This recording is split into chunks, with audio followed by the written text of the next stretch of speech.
Ouais, salut Katia. Salut. Ça va? Ça va? Un peu Bon, essoufflé. on est devant chez Flammarion là. C'est toi qui as gagné le concours Florian Zeller. La classe. C'est toi qui vas poser la question. C'est moi, ouais. Bon, tu te défiles pas une fois que t'es devant lui. Hein. Non, je me défile pas, j'ai un peu peur de sa réaction. Enfin, tu m'as dit qu'il était gentil, donc je te fais confiance. Bon, t'as bien répété? Ouais, C'est cool. c'est bon, je suis pareil. Bon, on y va? On y va. Attention Coco, on est trop long. Je chante et c'est à toi. Hein.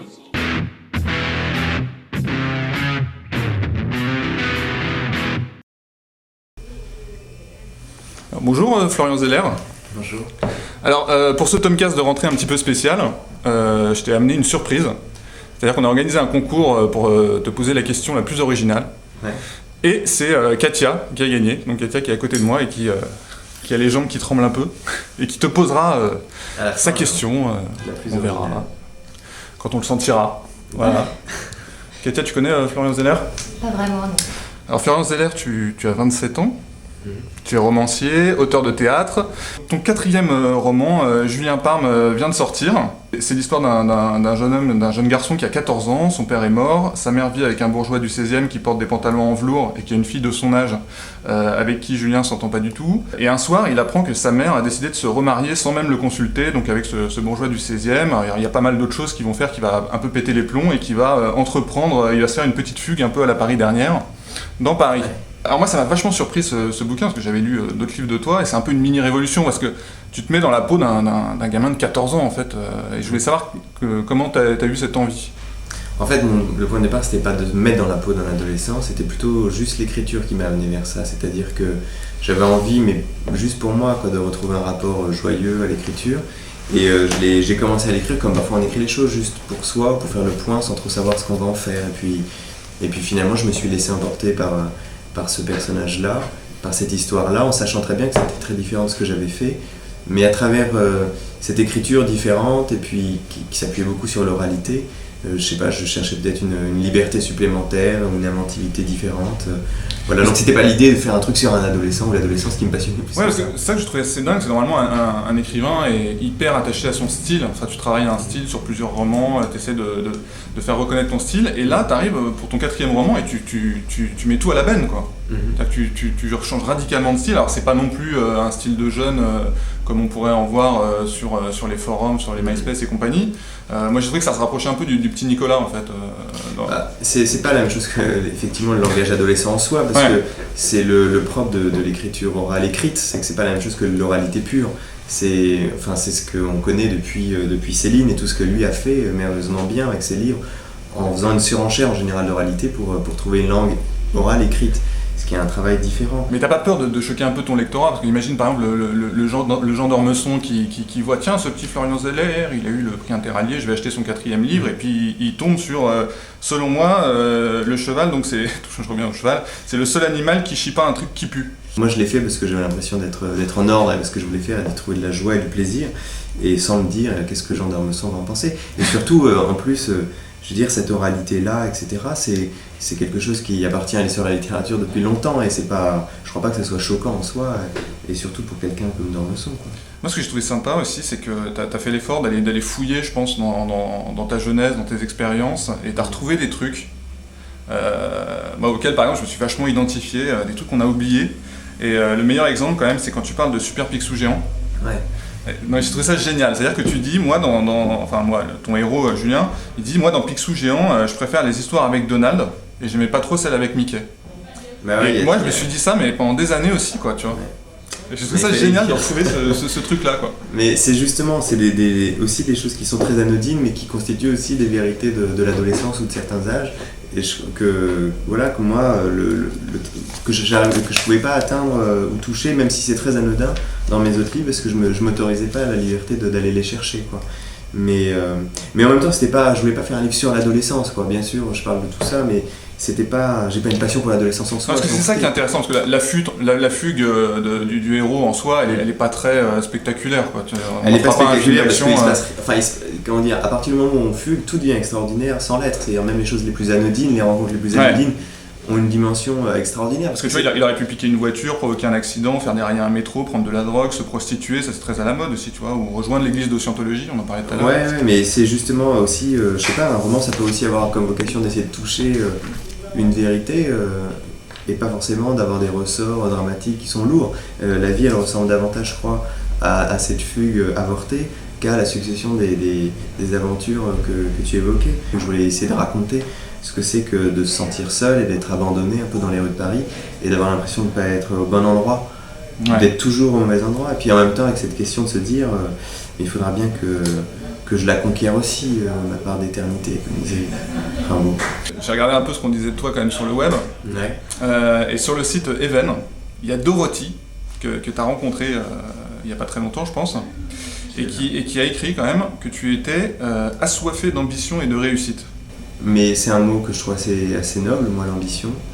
C'est-à-dire, tant qu'à faire des choses, autant d'avoir l'espérance de les faire le mieux possible et le plus haut.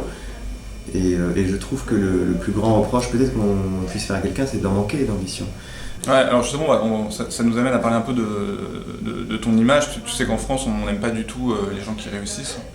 On n'aime pas les gens qui vendent des livres, parce que dès qu'ils vendent des livres, leurs livres deviennent plus bien, comme par hasard. Bon, t'as eu ton prix Interallié, tes livres se vendent bien.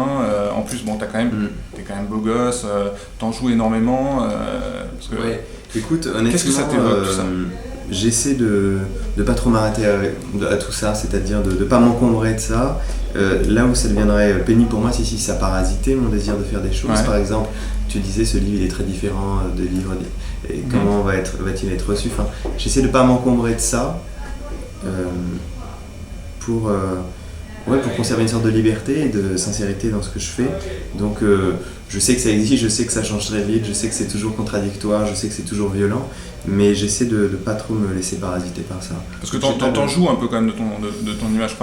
Très honnêtement, quand on voit les photos que m'a envoyé ton éditeur, elles sont quand même hyper léchées pour passer dans Marie-Claire, Cosmo, Biba, ça Vogue. C'est pas enjoué ça, enfin honnêtement J'ai pas dit que c'était mal hein. Non mais j'entends bien, je le prends pas comme approche, c'est une question. Mais je crois pas en jouer, enfin encore une fois, moi j'ai pas de calcul par rapport à ça et j'essaie de m'en remettre à ce qui m'anime quoi. C'est-à-dire l'écriture des livres et puis après les choses se développent d'une façon ou d'une autre autour, mais vraiment j'essaie de pas trop m'arrêter à ça. Alors il y a un dernier sujet qu'on est obligé, qu'on peut pas passer sous silence techniquement. Et là je vais citer le très sérieux hebdomadaire de mon ami François-Olivier Gisbert, Le Point, qui en parlant dans la critique de ton roman dit les jeunes gens et jeunes filles vont adorer et la coupe de cheveux comme l'allure de l'auteur n'y seront pour rien. Donc même pour dire que ça influe pas, il parle quand même de ta coupe de cheveux. Bah ouais, mais c'est qu'est-ce que je peux dire, c'est comme ça, moi je suis pas journaliste, c'est les journalistes. Moi je suis hyper jaloux en tout cas, je te le dis franchement, tu vois là sur les côtés là ça commence à... Ouais mais... Et je tuerais pour avoir les mêmes cheveux que toi. C'est-à-dire que moi quand j'ai commencé à publier un livre, j'avais les cheveux en l'air déjà et sans calcul. Comment on peut calculer ça? Mais t'as été un des premiers quand même au niveau des cheveux, parce que maintenant tous les petits minos dans le 16e, ils passent leur temps à se désorganiser les cheveux de façon scientifique quoi. Mais moi c'était très aléatoire, ça s'est fait comme ça, mais finalement ça a suscité beaucoup de réactions. Tu disais les réactions positives, etc. pour être plus facilement dans Vogue, etc. Mais c'est beaucoup de réactions négatives, où c'est vrai que finalement le paradoxe de l'image, c'est que beaucoup de gens ont la possibilité d'avoir un avis sur toi, avant même de t'avoir lu, et même cet avis se prolonge même dans la lecture. Donc c'est à mon avis un obstacle énorme. C'est pour ça que je dis que j'en joue pas, c'est pas de la fausse vérité, c'est que j'en joue pas parce que je trouve que ça parasite quelqu'un qui écrit, quel que soit ce qu'il écrit, quel que soit d'où il vient, ce qu'il fait ou la qualité de ce qu'il fait. Il y a eu un rêve au début quand il était adolescent, c'est d'écrire. Et ce rêve-là, il subsiste assez longtemps, et je crois que tout ce qui parasite le fait simplement d'être lu, n'est pas bon à prendre, enfin, donc tout ça, je tente le plus possible de le mettre sur le côté.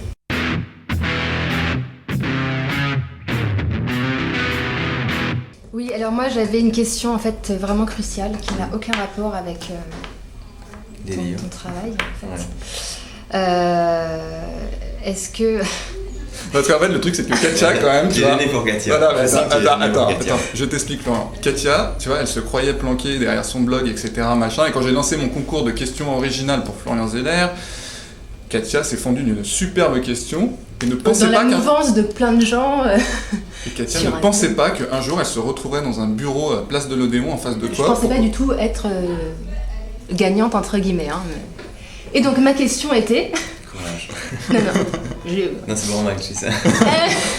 Est-ce que tu es en procès avec ton coiffeur ou bien est-ce que tu préfères tout simplement te coiffer avec le dos d'une cuillère? Alors, j'essaie de me souvenir de la question pour répondre intelligemment à cette question très intelligente. Très intelligent. Parce que je suis en procès avec mon coiffeur. Non, j'ai pas vraiment de coiffeur, mais ça se voit, on me le reproche suffisamment souvent de ne pas en avoir. Donc voilà, mais voilà, c'est ça qui me désespère, quoi. Pourquoi cette question? Et le dos de la cuillère, c'était... Est-ce que je me coiffe avec le dos de la cuillère? Ouais, parce que c'était peut-être plus simple de se coiffer avec le dos d'une cuillère, tout bêtement. Ouais, ça donnerait ça, tu crois? Ouais, je crois. Ben, ni l'un ni l'autre, je crois. Mais Mais en je suis fait- pas de la famille de ceux qui font des procès, en fait. D'accord, Bon, ça te va la réponse, Katia? ça me va. Il est sympa, Florian Zeller? Il est sympa. J'avais Ouais, un peu peur en fait de prendre un bouquin dans la tronche, mais Mais j'en ai pas Non, sûr. mais c'est pas son genre. En tout cas, il a de la réserve de bouquins derrière lui, hein, donc... ça va. Bon, bah Florian, je te remercie. Je te dis à très bientôt. Et puis, tu me fileras une invite pour ta pièce de théâtre. Ah, c'est cool, j'en profite. Et moi, je te fais devant la caméra.